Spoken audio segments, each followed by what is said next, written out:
Great. It's nice to see you all here. So before opening statements, the VP of Academic Affairs is elected to gather the academic issues of the undergraduate student body and to resolve them by working with both the appropriate Case Western administrators and deans and the appropriate university committees. Additionally, the VP of Academic Affairs chairs the Academic Affairs Committee. They are the sole undergraduate voice at the Faculty Senate. So with that description out of the way, I would like to open the floor to you all for your opening statements. Ryan, you have the floor first. Great, thank you, Nathan. So for anyone like me that prefers listening to Zoom's audio only and you can't see my name, I'm Ryan Marett. I want to champion the mental health problem on campus and honestly just blench it. I want to lock it into the heads of the powerful and the plans of the energetic and leave it the problem on everyone's mind. I want it to be all that anyone can think about on campus. I want to tell everyone that I can talk to that mental health can be helped, that it is not something that's foregone for a great university. You don't have to trade soundness of mind for rigor, bleed your health for the future. It's the system that's everything. And I want to convince everyone that the system that pipes everything that we experience, so at coursework, our clubs, our social spheres, that it doesn't have to be flawed. It doesn't have to have this humongous hole in it, honestly, that lets the mental health problem creep through. I want to start at the most difficult area, confronting the coursework for its issues, because that's where the mental health problem is the worst, and be the one to challenge the mindsets that beckon the ghouls that haunt us at 2 a.m. I want to ask the departments why we pick up the pace when courses are falling behind, why the standard for assignments is to be due at midnight, why we think an extension on an assignment so you can go work out or temper yourself with a club is not fair. Like in the games I so love, I want to show everyone that to be narrow-minded is to fail yourself and that it must be fought everywhere. Our answer comes from the first principles, and I want to be the person that hunts it down the hardest. So I'll do it behind closed doors if I have to. Thank you. Thank you. Nikhil, you're up next. Hi, everyone. My name is Nikhil Madugula, and I'm running to be your next Vice President of Academic Affairs. A lot of the goals I have for the next academic year stem from two primary issues: academic overload and inequalities between departments and schools. Academic overload is an extremely common issue for most Case students. And though the pandemic may have exacerbated this, it's still very true for regular in-person semesters. And furthermore, inequalities between departments and majors and just even different schools plays a big role into this. For example, credit hour requirements and access to academic resources can be a big stressor when it comes to like stress regarding education, whether you have enough credits to graduate on time, whether you're able to have enough academic resources to perform well in those classes. And furthermore, other inequalities also exist too, such as access to co-ops and internships, depending on your major, depending on the school that you're in. And these are really the goals I want to focus on for the upcoming year. And while I do have specific goals and objectives in mind for this position, at the end of the day, I'm really here just to serve the student body. You all, it's kind of what this position and USG is about.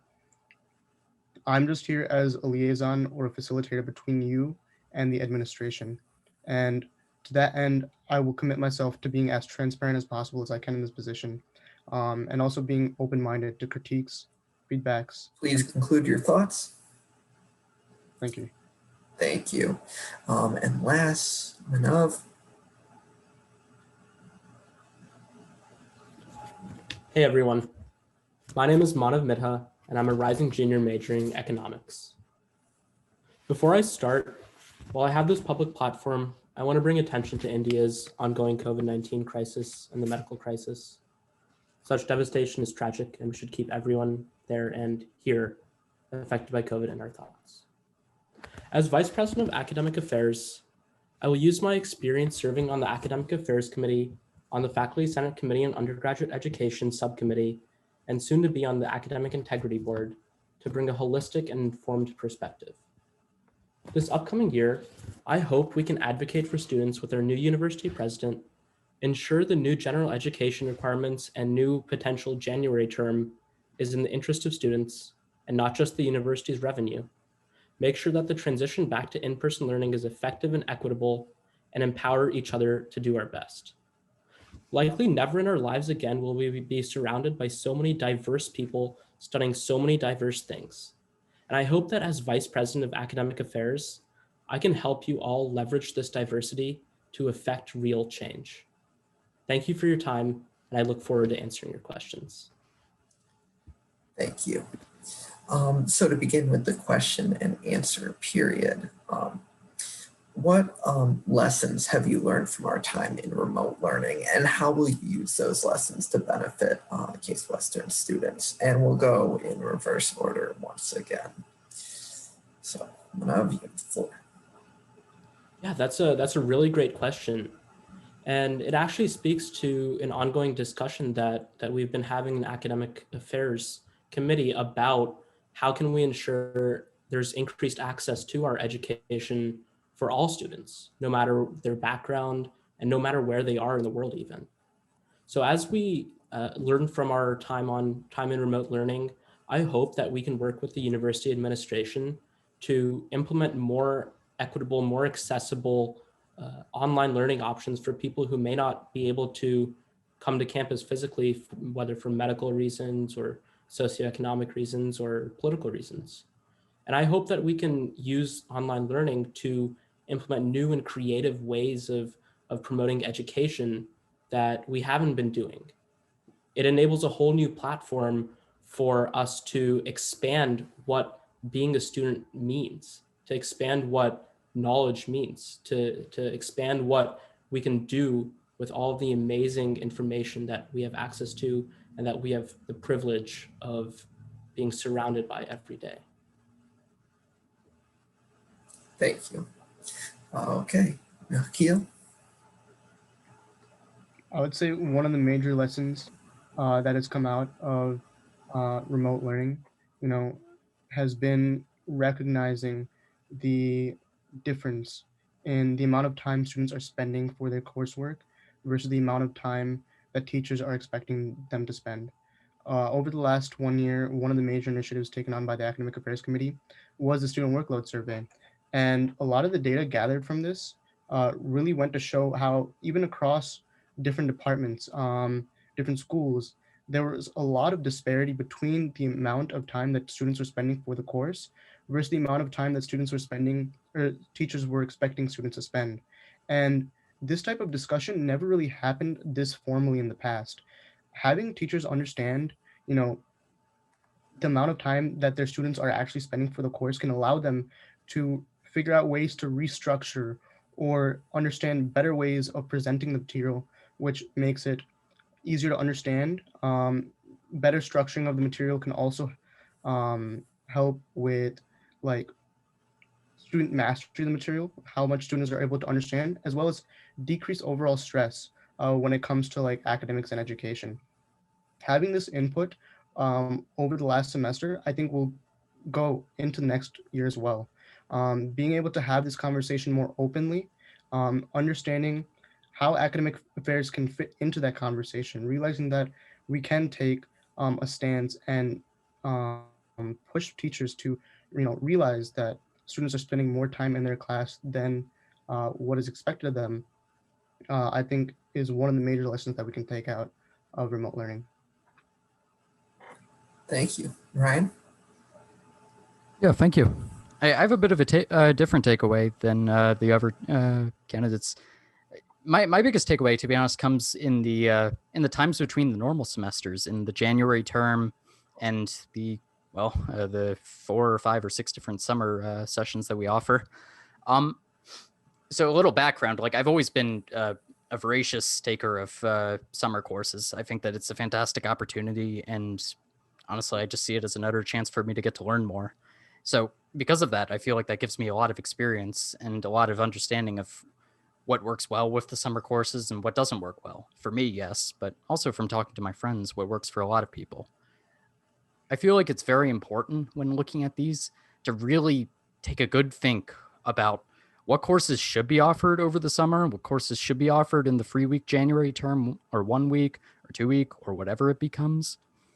Because the condensed format, while it does allow for so many more opportunities, while it allows us to squeeze in classes with internships, it allows us to get them in around holidays, it does decrease learning. And it is something that you have to keep in mind when a lot of the classes you're taking during these times are prerequisites to ones that are quite honestly going to be really important when you get into industry or you get into academics or whatever it is you're doing. So I want to have a lot of discussions with departments to really figure out what courses should be offered during those times. And that's something I learned a lot about over the pandemic. Thank you. So the next question for you all is, Case Western is experiencing larger and larger incoming cohorts each year. How do you see this affecting the academic environment here? And Nikhil, you're up first. I would say one of the biggest things I think that will impact is how it'll impact, faculty-student relationships. It'll impact advising, and that has consequences. The more students that faculty are dealing with, the less interpersonal those relationships can become. And one of the things that can impact is, for example, for engineering majors, my relationship with my professors is, finding research opportunities, finding internship opportunities, and things like that, and using them as a resource and a place to like gather information in terms of like what I can do with my major and what opportunities there are. I think one of the biggest challenges with increasing cohorts is that this will be difficult for more people in the future. And I think one of the ways that this can be improved is through peer advising. Having students, especially upperclassmen, facilitate advising younger students, giving them their experience can be an invaluable part, I think, to solving this disparity. Thank you. Manav, you're up next. Yeah, thank you. So as we get increasingly larger class sizes, I think that presents an amazing opportunity. Every new student, even above what the total number we have right now, is another diverse person who can bring their diversity of thought and their background and their experience and enhance our campus. As we decide the policies that enable larger sizes and ensure that everyone has a comfortable and great experience on campus, I think it's important for CASE to identify its identity. That are we a purely technical school, or are we a liberal arts college, or are we somewhere in between? I think we're somewhere in between, and that's our strength. With our increasing class sizes, it's important that we leverage that new diversity in hiring new faculty who can speak to all of these amazing students who inspire me every day, and enable that and use that for CASE to find its identity and recruit even more fantastic students. Thank you. Thank you. Ryan? Sure. I'll see how much I can take a middle ground here. So I think that it will cause a big problem with housing, actually. Of course, the university will want to keep its its policy that you have to live on campus your first 2 years. So it will be a challenge with managing, constantly increasing cohorts and trying to, find a place to sleep. We don't want to just start putting free people in the freshman dorms. That's not gonna go very well. So of course, there's going to be a lot of building that has to do with that, and a lot of money that has to do with that, and we have to worry about course fees going up when that happens. But I agree with Manav on a lot of points that it is going to bring in a lot more diversity of thought, and for me, it means a lot more people that I get to talk to, and a lot more people I just get to learn from. One of my favorite things about college that I've gotten is just how many more people there are, and how many more people that I can speak to. I had a graduating class of 100 people, and I just didn't have that many people I could talk to in high school. But like here, I'm gonna have a graduating class of like 1,400 people, and that's 14 times more. So I've gotten so much out of that, and I know that it would mean that, well, USG would get a lot more clubs to greenlight, which is something I think is really important. Thank you. So for our next question, this last year has revealed how susceptible students are to academic burnout. This is an issue that will in all likelihood spill over back into in-person coursework. What do you think the university should do to better promote student well-being and academic success in the next year? And Ryan, we'll start with you. Yeah, you're speaking to what I'm interested in. I think that the most important thing the university can do is just study this issue as much as it possibly can. Invest as many man hours as it can into just trying to understand where this issue comes from, to understand where the burnout is coming from, tracing it back, figuring out the demographics of the students that are getting hurt most so we can help them most, and just really understanding this issue.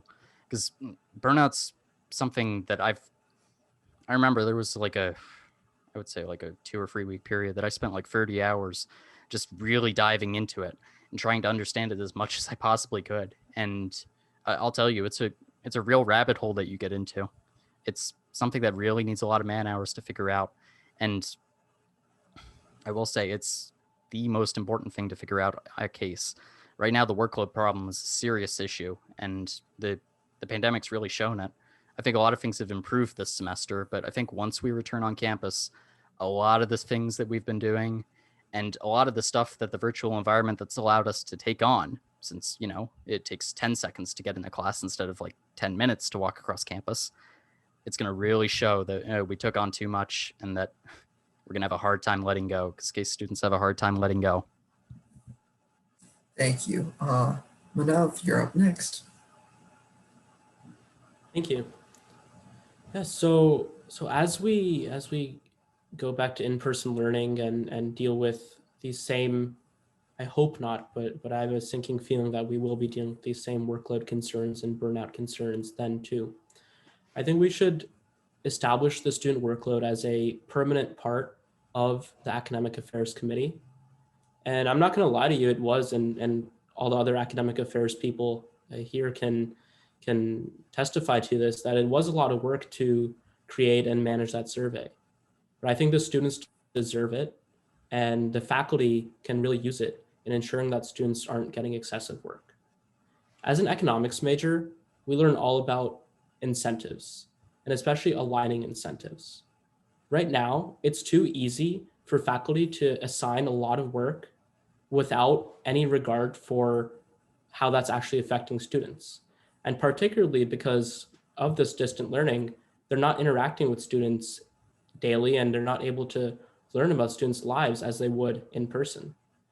And even as we go back to in person, this aligning incentives so that faculty can be more conscious of student concerns doesn't stop just with the workload. It goes back to course fees. Right now, it's too easy for faculty to assign $200, $300, $400 textbooks because it doesn't cost them anything to do so, but that might prevent someone from even taking a class. We need to align faculty incentives so that they're more in line with students' needs, both in workload, mental health, fees. It all comes together. And I hope I can help accomplish that. Thank you. Thank you. Okay. Nikhil, you are our final one. So I have to agree with a lot of what Manav and Ryan said previously. Burnout and academic overload, they're big problems, and I think getting into the future semester, future year, it's going to be still a pertinent problem.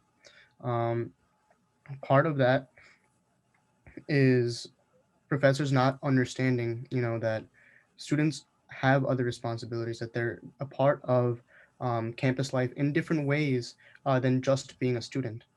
Some of them are in various different organizations, some of them volunteer, and some of them have other commitments that take away time from them just being a student. I think one of the biggest things that will go into balancing academic workload with other student responsibilities is really understanding what a credit hour is supposed to be defined as. In the last 1 year with the student workload survey, we found that regardless, a credit hour is defined, let's say for a 1 credit hour class, you spend 1 credit, or 1 hour in class and 2 to 3 hours doing some homework or class-related activities, right? With the student workload survey, we've been seeing that some of these timings kind of get blurred. Sometimes students are spending for a 3 credit hour class 4 to 5 hours in lecture and spending even more time trying to accomplish homework and other related activities. Being able to balance this or recenter the definition of a credit hour, I think is going to play a big role in balancing student workload and providing students with more opportunities to explore different interests and things like that as well. Thank you. So that concludes our question and answer period. You now each get 1 minute closing statements. We will start with Manav. Thank you. So as I answer these questions and hear the responses of my fellow candidates, I'm continually inspired that regardless of who wins this election, the academics of this university will be strong and students will be taken care of. But as far as my campaign is concerned, I want to go back to something that Hunter always says. He says that by the time you become a vice president or president, a lot of your work is in the operations. You need to attend meetings with professors and ensure the functioning of the committee. The creative and the passionate and the inspiring work all comes from representatives. And your job as a vice president is to facilitate that and empower representatives to do all of the creative things they were elected to do. If elected as Vice President of Academic Affairs, I hope to bring a humble, compassionate, empathetic perspective that can empower my committee members and anyone in the university who wants to effect change, to accomplish what they want, and to make a real difference and impact for our community. Please conclude your thoughts. Thank you. Thank you. Okay, Nikhil, you're up next. First of all, I really want to commend Manav and Ryan. There's a lot to be said, for someone who wants to have a genuinely good impact on the student body and on their respective constituents. And I believe that both Manav and Ryan bring this to the table with their respective goals and initiatives. Serving on USG for the last 3 years, whether it be as a first-year representative or a College of Engineering representative, has been a truly enriching experience. Throughout my tenure, I've learned a lot about how the university works internally. I've learned a lot about our position as a student government and how we advocate for students and what changes that can result within administration. I realized that not a lot of people who are outside of USG get this experience. They're not able to have that direct conversation with administration. And for them, a lot of what's happening internally doesn't really make sense or is really obscure. Like I said in my opening statement, I am Please here conclude your as a thoughts. liaison and as a facilitator to connect the student body and the administrators. And as a VP, regardless of the initiatives that we take on, I will be as transparent as possible regarding the progress we make. And yeah, that's all I got. Thank you. Thank you. Okay, Ryan. Thank you.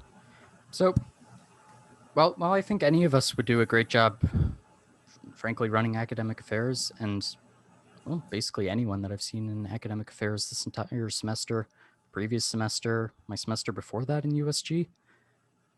I think it's really important to really be guided by one thing, to be guided by a few things, because my understanding, honestly, of the position is that you have a lot of emails, you have a lot of meetings, and throughout it, if you really want to get something done, you have to be concentrated, you have to be defined in what you're going for, or you're going to get lost in everything that's going on. We're talking about an issue of academics, and academics, while of utmost importance, it has utmost breadth as well, and that makes it very easy to get lost in the weeds. I'll also say that I think that I'm a real believer in the ability of us to do anything, but I don't think that we should be doing everything. And I'll just say that for any gay students out there, I know I struggle with that problem. Please conclude your thoughts. Thank you. So thank you to all of our candidates. The time for this session is over. I would ask that you turn off your cameras, and I invite our candidates for Vice President of Diversity and Inclusion.